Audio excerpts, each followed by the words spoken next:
할렐루야. 귀하고 복된 예배 자리에 오신 여러분 주님의 이름으로 환영하고 축복합니다.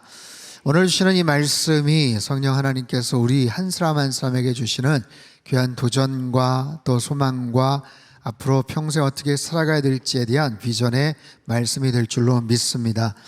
여러분, 지난주에 사도행전 5장 앞부분 말씀을 살펴봤죠. 아나니아 삽비라의 그런 교훈입니다. 이 부부의 갑작스러운 이 죽음은 초대교회의 큰 사건이었어요.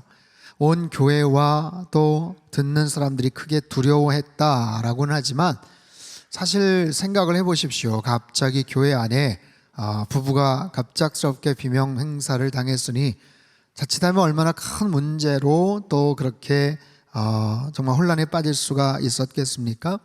하지만 교회는 더욱더 굳건하게 견고하게 세워져 갑니다. 더 많은 사람들이 모이게 되었고요, 부흥케 되었다라고 성경은 말해요. 이 사건 이후에 성경이 이렇게 이야기를 하는데, 우리 12절부터 14절까지 말씀 우리 같이 한번 읽습니다. 시작. 사도들의 손을 통하여 표적과 기사가 많이 일어나매 믿는 사람이 다 마음을 같이하여 솔로몬 행각에 모이고, 그 나머지는 감히 그들과 상종하는 사람이 없으나 백성이 칭송하더라. 믿고 주께로 나오는 자가 더 많으니 남녀의 큰 무리더라. 자, 위기에 빠질 뻔했는데 오히려 교회가 더욱더 든든히 세워져 갔다라고 말합니다. 믿고 주께로 나오는 자가 더 많아졌다. 남녀의 큰 무리였다. 교회가 더 크게 부흥을 하죠. 자, 이 상황에 대해서 그들을 핍박하고 미워했던 종교 지도자들이 어떻게 반응을 하는가. 자, 17절 18절 말씀입니다. 같이 읽죠. 시작.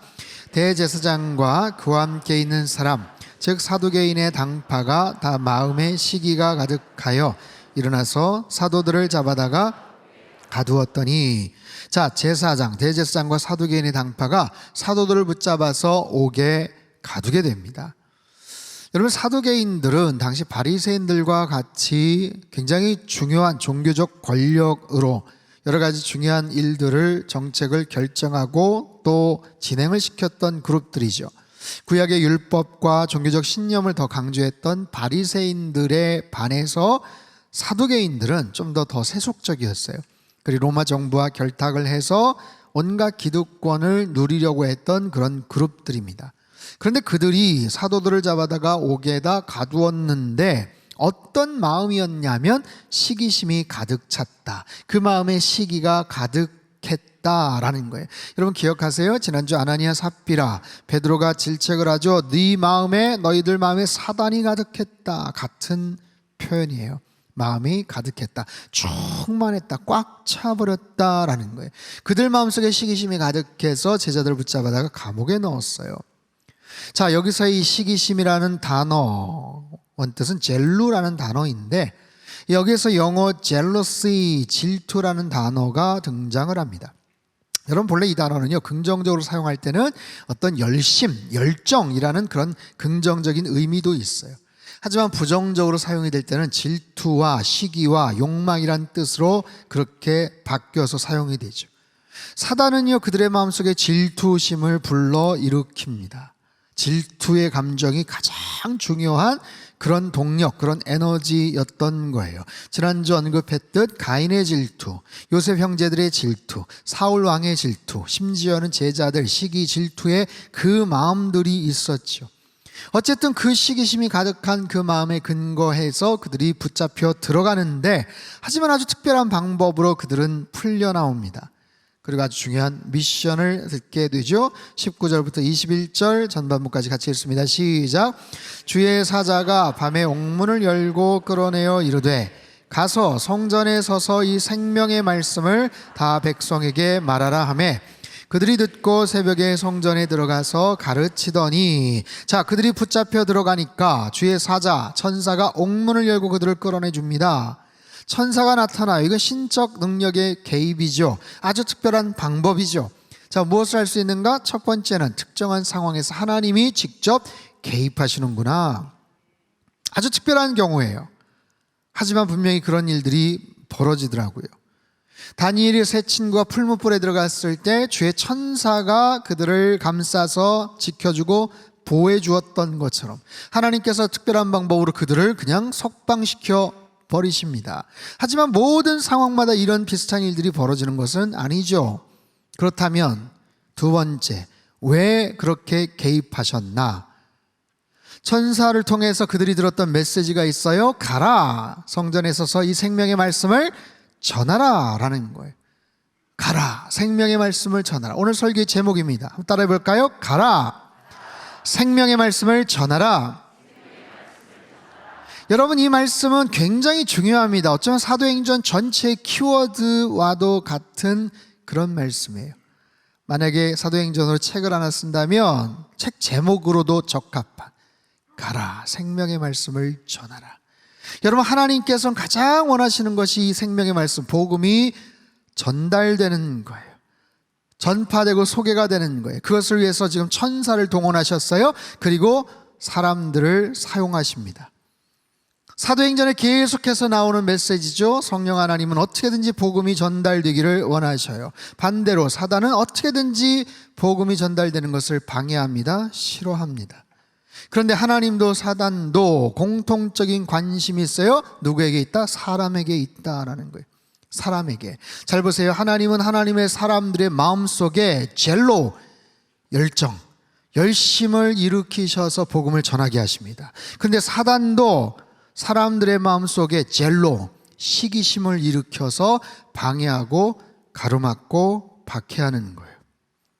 하지만 그럼에도 분명한 것은 하나님께서 이 모든 역사의 주인공이 되신다는 사실이에요. 때로는 악인이 득세하는 것 같고 그들이 승리하는 것처럼 여겨지지만 그렇지 않아요. 하나님이 모든 패권을 쥐고 계셔요. 하나님께서 이 모든 것을 알고 계셔요. 지키셔요. 감찰하시고 바른 길로 인도하시더라라는 거예요. 결국에는 모든 억울함을 풀어주시고 모든 불의를 심판하신다. 자, 이후의 사건이 어떻게 전개되는가? 21절 후반부에서 23절까지 한번 읽어보죠. 시작.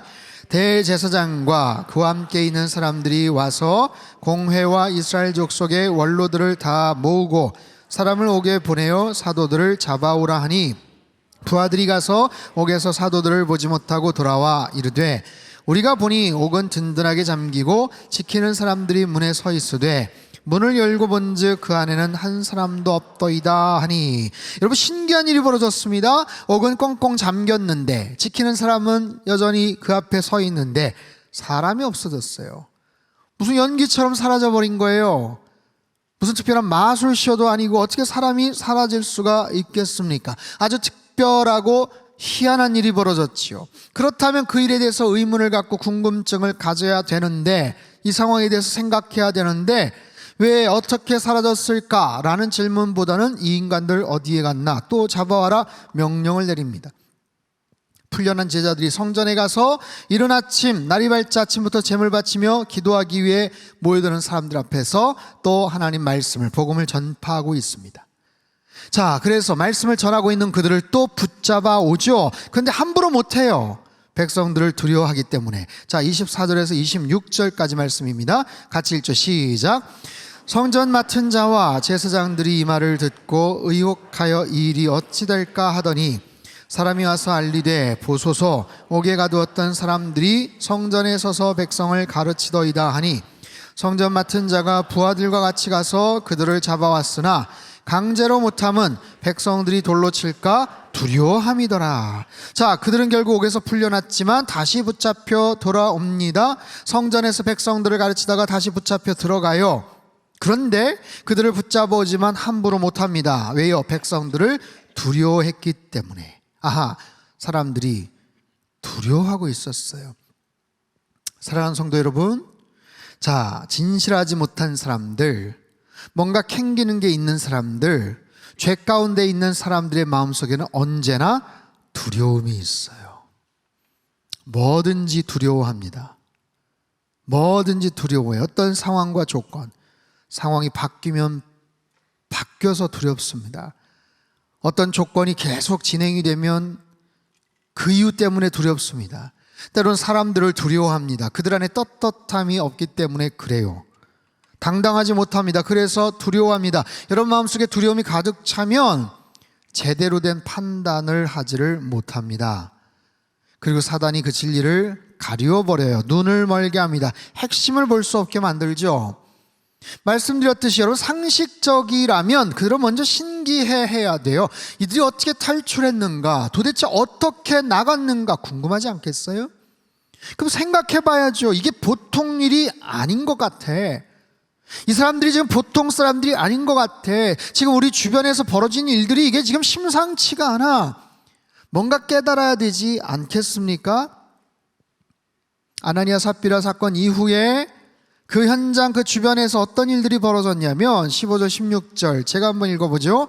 심지어 병든 사람을 메고 거리에 나가 침대와 요 위에 누이고 베드로가 지날 때 혹 그의 그림자라도 누구에게 덮일까 바라고 예루살렘 부근의 수많은 사람들도 모여 병든 사람과 더러운 귀신에게 괴로움 받는 사람을 데리고 와서 다 나음을 얻으니라.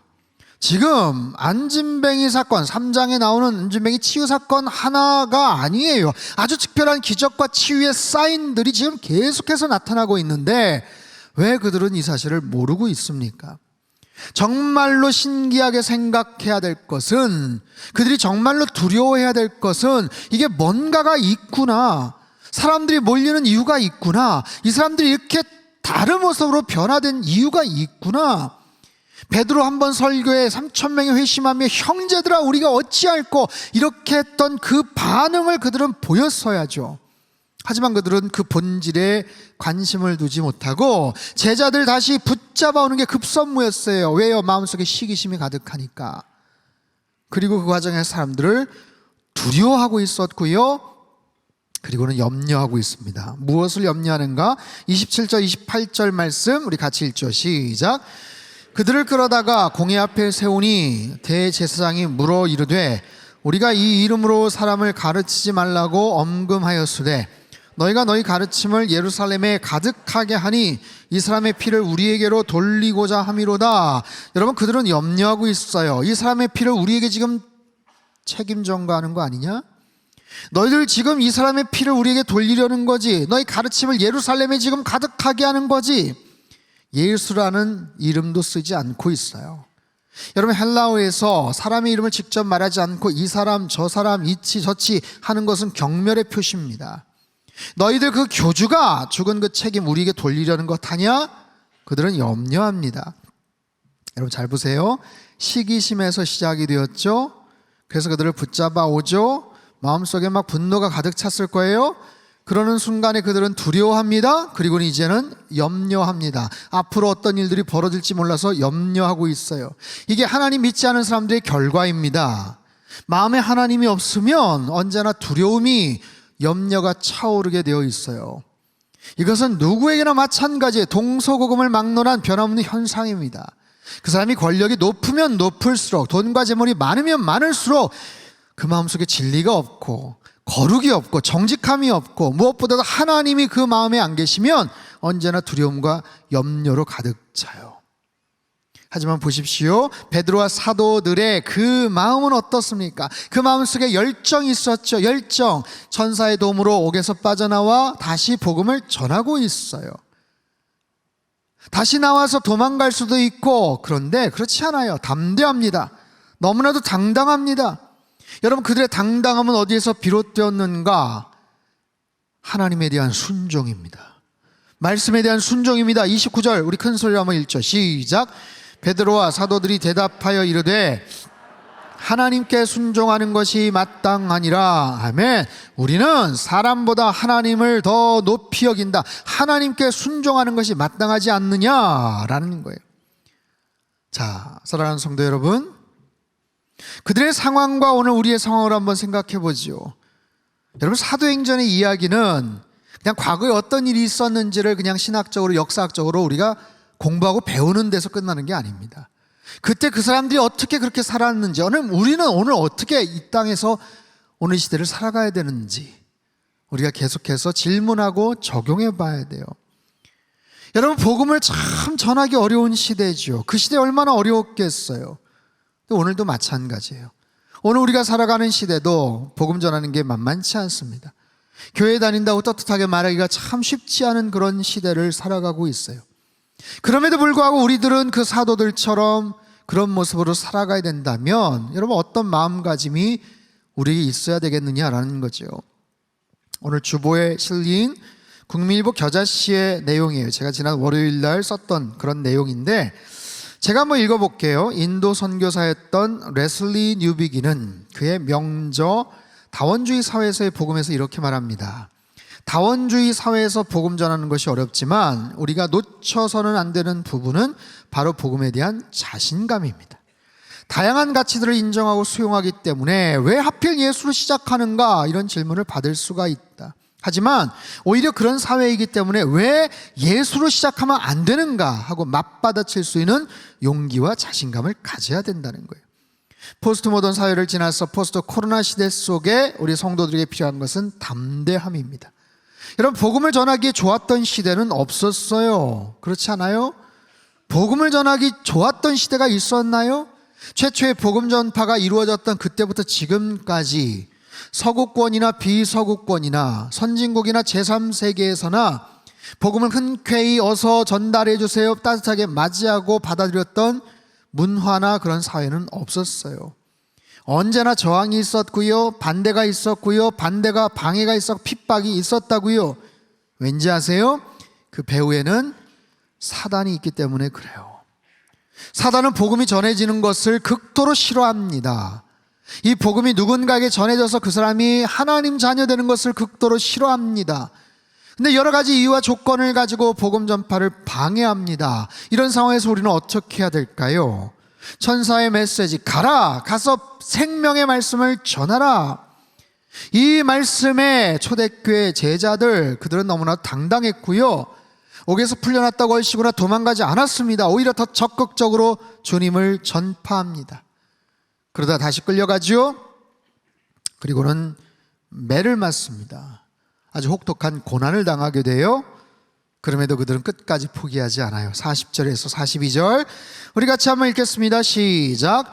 그들이 옳게 여겨 사도들을 불러들여 채찍질하며 예수의 이름으로 말하는 것을 금하고 놓으니 사도들은 그 이름을 위하여 능욕받는 일에 합당한 자로 여기심을 기뻐하면서 공회 앞을 떠나니라. 그들이 날마다 성전에 있든지 집에 있든지 예수는 그리스도라고 가르치기와 그치지 아니하니라. 아멘. 여러분, 그들은 채찍질을 당합니다. 그런데 이것은 가벼운 매질이 아니에요. 율법에서 정한 최고 수준의 40에 하나 감한 그런 매입니다. 아주 혹독한 고문이에요. 등이 갈라지고 찢기고 피 흘리면서 정말 가까스로 목숨을 구제받아 석방되었을 겁니다. 다시는 예수의 이름으로 말하지 마라 협박을 당합니다. 하지만 사도들은 그럼에도 기뻐합니다. 우리가 능욕받은 자로 합당한 자로 여김을 기뻐했어요. 그리고 어디에 있든 성전이든 집이든 예수는 그리스도다라고 가르치기와 전도하기를 쉬지 않았다, 그치지 않았다는 거예요. 자, 사랑하는 성도 여러분, 그들은 그런 겁박과 육체적인 그런 어려운 핍박에도 불구하고 예수는 그리스도다라고 가르치기와 전도하기를 쉬지 않았다고 얘기를 해요. 여러분, 만약에 우리가 살아가는 이 시대 속에서 이와 비슷한 환경이나 상황이 펼쳐지면 어떻게 하시겠습니까? 이렇게 겨우 모여서 예배드리는 것만 허용하고 다른 어떤 것들은 금지가 된다면 어떻게 하시겠어요? 그 이상의 것들을 했을 때 다른 여러 가지 벌금이 아니면 감옥이나 구류에 굴을 살고 더 어려운 그런 여러 가지 상황이 펼쳐진다면 어떻게 하시겠어요? 여러분, 실제로 수많은 아랍 국가들, 불교 국가들 복음 전하는 것 금지가 되죠. 믿었다가는 사회에서 매장당합니다. 큰 피해를 받습니다. 더 적극적으로 기독교를 탄압하는 국가들도 많습니다. 몇 해 전 중국의 시진핑 선교사님들 다 추방했죠.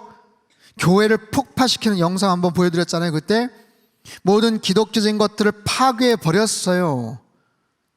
여러분, 그러나 이것은 자유가 있는 일반 민주주의 국가들에서도 최근에 복음에 대한 굉장한 거부감을 갖고 진리를 전하는 것을 막아서는 분위기입니다.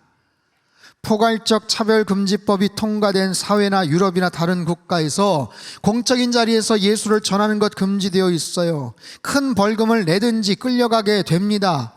전하지 말라는 거예요. 다른 사람들 듣기 싫어하지 않느냐? 형평에 안 맞는다라는 거예요. 그래서 다른 여러 가지 이유로 인해서 전하지 못하게 그렇게 막아버려요.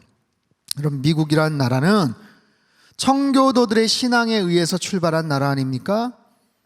그런데 언제부턴가 공교육에서 성경이 사라집니다.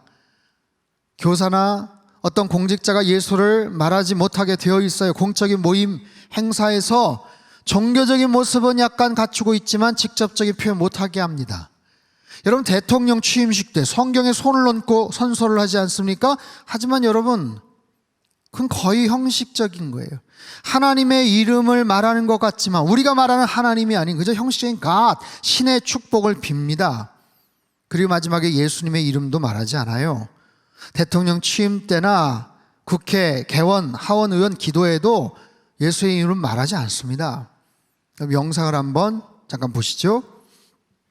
We pray for divine favor upon our president, Joseph R. Biden, and our First Lady, Dr. Jill Biden, and their family. In the strong name of our collective faith, amen. We ask it in the name of the monotheistic God, Brahma, and God known by many names, by many different faiths. Amen and a woman. 목회자가 올라가서 기도를 하지만 마지막은 예수님의 이름 얘기하지 않습니다. 브라만이나 다른 이상한 종교의 이름, 다른 집합적인 그런 신들의 이름으로 기도를 하고 마지막도 아멘이 아니라 man이라는 단어만 쓸 수 없다. woman, 거기에 복수형 women, a women, 말도 안 되는 모습으로 기도를 끝내지 않습니까? 여러분, 미국 한인교회에서 목회하신 유흥열 목사님의 이야기예요. 하원이나 상원에 초대되어서 순서를 맡아 기도 부탁을 가면 거기 있는 담당자들이 이거 가장 중요한 지침인데 꼭 지켜야 됩니다. 마지막에 기도할 때 예수님 이름 쓰지 말라달라는 부탁을 해요. 그럼에도 불구하고 이분은 당당하게 그곳에서 예수님의 이름으로 기도를 마쳐요. 그 가운데 정말 믿음을 갖고 있는 사람들이 큰 소리로 아멘으로 화답을 합니다. 한번 영상도 한번 보시죠. By the Reverend Ong Yul David Ryu of the Korean Central Presbyterian Church in Centerville. Almighty God, we are gathered here today to pray to you, our Lord, and the Creator of heaven and earth. We are grateful that you have called the Senate together to start this day with a prayer. Lord, please remember the dedicated services that have been rendered unto the Commonwealth of Virginia and to this great nation by the Governor Youngkin and distinguished senators. More than anything, Lord, may you fill the hearts of our senators with reverence towards you and love for their people. Allow them to discern your calling and will in their duty of service, so that they can serve the people as faithful stewards. Almighty God, we desperately pray that you would restore unto us the pietist faith of our founding fathers. Let us remember the love of Jesus Christ and understand your prophetic words, blessed is the nation whose God is the Lord, so that ultimately our families, communities, and this great nation and beyond would conform with your divine order and goodwill. We pray this in the name of our Lord and Savior, Jesus Christ. Amen. 여러분 보십시오. 많은 의원들이 아멘으로 이렇게 화답하죠. 담당하는 몇몇 사람들은 극도로 싫어합니다. 그렇게 얘기했는데도 불구하고 왜 예수의 이름을 썼냐고 싫어합니다. 여러분, 오늘 본문의 사도행전에 나타났던 배경이나 오늘 이 시대를 살아가는 시대 속에 나타난 배경이나 마찬가지. 사단은 여전히 싫어하는 거예요. 전달되기를 원치 않는 거예요. 예수의 이름으로 가르치기와 전도하는 걸 싫어하는 거예요. 이 유흥열 목사님이 저렇게 기도하시고 나서 많은 분들한테 격려와 응원과 감사의 메시지를 받았대요. 고맙다고. 예수님 이름으로 마지막 마무리 기도해 주셔서 고맙다고. 여러분, 목사가 가서 기도를 하는데 예수님 이름으로 기도해 줘서 고맙다고 하는 지금 그런 분위기예요. 사단은 어떻게든지 예수님 이름으로 전파되는 것을 막습니다. 방해합니다. 아니면 여러 이단과 사이비의 형태로 잘못된 교리와 복음을 전하게 만들어버려요. 얼마 전에 오송역에서 KTX를 탔는데 그 앞에 피켓 같은 걸 들고 무료 성경 공부해드립니다 라고 그렇게 써붙이고 뭔가 포기활동을 하는 사람들을 봤어요. 여러분 혹시 보셨습니까? 그런 분들 이단이죠. 신천지죠. 그럴듯하게 하나님 말하고 성경 말한다고 하면서 자신들의 교주를 믿으라고 거기에 구원이 있다고 말하죠. 여러분 4대 일간지에 엄청난 광고료를 내고 전면 광고를 합니다. 뭐라고요? 이만희가, 정명석이, 박옥수가 구원자고 메시아라고 그들은 말합니다. 아닙니다. 거짓입니다. 오직 구원을 주시는 분은 예수 그리스도 한 분뿐인 줄로 믿습니다. 여러분 예수님만이 메시아고 그분 안에 생명이 있어요. 그분 안에 소망이 있어요. 가서 생명의 말씀을 전하라 말씀하세요. 여러분 우리는 이 말씀 앞에 어떻게 반응을 해야 될까요? 가르치기와 전도하기, 온 등짝에 온 몸이 피투성이가 돼서 그렇게 건죽이 되어서 그렇게 나옴에도 불구하고 기뻐하며 복음을 전했던 초대교회 성도들, 제자들처럼 여러분 우리가 사도행전적인 교회가 되려면 우리 안에 이런 스토리들이, 이런 담대한 그런 액션들이 우리 안에 넘쳐나야 돼요. 여러분 사도행전의 꿈은요 단지 구호를 외치고 주문을 외운다고 이루어지지 않습니다. 사도행전의 꿈, 하나님의 꿈을 이루기 위해서는 저와 여러분의 입술을 통해서, 우리의 순종을 통해서 우리가 만나는 누군가에게 어딘가에 글을 올리고 누군가에게 사실을 전하는 것으로 이루어져요. 저는 주일 설교를 통해서 예수 그리스도를 전합니다. 일주일에 한번 국민일보 겨자씨 칼럼을 통해서 이야기합니다. 예수님만이 소망입니다. 그분만이 우리에게 구원을 주십니다. 또한 방송을 통해서 말합니다. 이번 주에 CGN 생명의 삶 녹화를 해요. 여러분 CGN 생명의 삶은 하루에 10만 명 넘는 사람들이 보는 그런 채널이에요. 그때 저는 또 담대하게 선포할 거예요. 내일부터 수요일까지 로잔대회 프리 컨퍼런스가 있어요.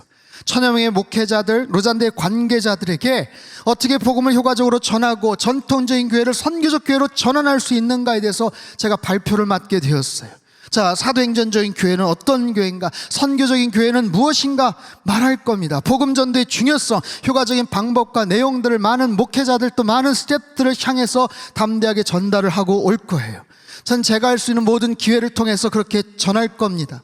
이 자리에 계신 우리 항존직들, 권사님들, 장로님들, 안수집사님들, 여러분 전하십시오. 말하십시오. 이 생명의 말씀을, 소식을 전하셔야 돼요. 우리 성도님들 말하셔야 돼요. 주중에 만나시는 많은 사람들에게 여러분 전하셔야 돼요. 뭐라고? 예수가 그리스도라고. 여러분 오늘 설교는 여러분들에게 부담이 되는 설교입니다. 부담을 느끼셔야 됩니다. 마음속에 영적인 찔림을, 책임감을 느끼셔야 됩니다. 내가 한때는 전도 많이 했어요. 과거에 내가 왕년에 전도왕이었어요. 전도 많이 했어요. 자, 그렇다면 최근에 예수가 그리스도라고 말했던 적이 언제였는지 한번 생각해 보십시오. 내가 내 주변에 있는 사람들에게 예수님이 그리스도입니다, 그분이 구원이고 생명입니다라고 말했던 적이 언제인지 한번 생각해 보십시오. 여러분 악한 마귀 사단은 어떻게든지 그리스도를 전달하는 것을 싫어하고 가로막고 있습니다. 이단 사이비 단체에서는 오히려 담대하게 그렇게 자기네들의 거짓된 교리를 설파하고 있어요. 그런데 우리들은 왜 침묵하고 있을까요? 자신이 없어서? 확신이 없어서? 내 마음속에 열정이 다 사라져서? 괜히 얘기했다가 분위기 썰렁해지고 관계 이상해질까봐? 여러분 여러 가지 이유가 있지만 복음을 전하기 쉬웠던 시대는 없었습니다. 여러 가지 불가피한 이유가 있고 상황이 있다고 해도 나의 입술을 통해서, 나의 삶을 통해서 예수가 그리스도임을 가르치고 전하고 이야기하는 것이 그쳐지지 않는다면, 계속해서 선포된다면 우리 하나님은 얼마나 기뻐하시겠어요. 여러분 생명의 말씀을 전하십시오. 때로는 지혜롭게, 겸손하게, 때로는 담대하게 용기를 가지고 말씀하십시오. 그럴 때 하나님의 꿈을 이루게 되고 사도행전의 꿈을 실천하는 그런 놀라운 역사가 우리 안에 나타나게 될 줄로 믿습니다. 오늘 이 말씀을 잘 새기십시오. 가라! 이 생명의 말씀을 전하라.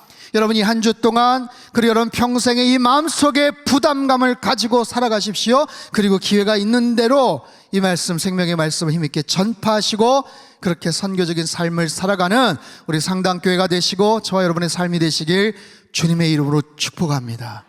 우리 한번 기도하겠습니다. 사랑하는 주님, 생명의 말씀이 나의 입술을 통해서, 나의 삶을 통해서 드러나고 나타나기를 원합니다. 악한 마귀 사단은 계속해서 우리의 입을 닫으려고 하고 주저하게 만들고 용기를 내지 못하게 만들 터인데, 성령 하나님께서 강력하게 원하시는 그 음성, 그 마음을 하나님 내 마음속에 새기고 이 거룩한 부담감을 갖고 하나님 때를 얻든지 못 얻든지 생명의 말씀을 증거하는 하나님의 사람들 되게 하여 주시옵소서. 나로 인해서 나의 입술을 통해서 예수가 그리스도라는 사실을, 그분이 구원자라는 사실을 더 많은 사람들에게 증거하며 살아갈 수 있도록 하나님, 참으로 그런 선교적 교회 될 수 있도록 주님 축복하시고 역사하여 주시옵소서. 존귀하신 예수님의 이름을 감사하며 기도하옵나이다. 아멘.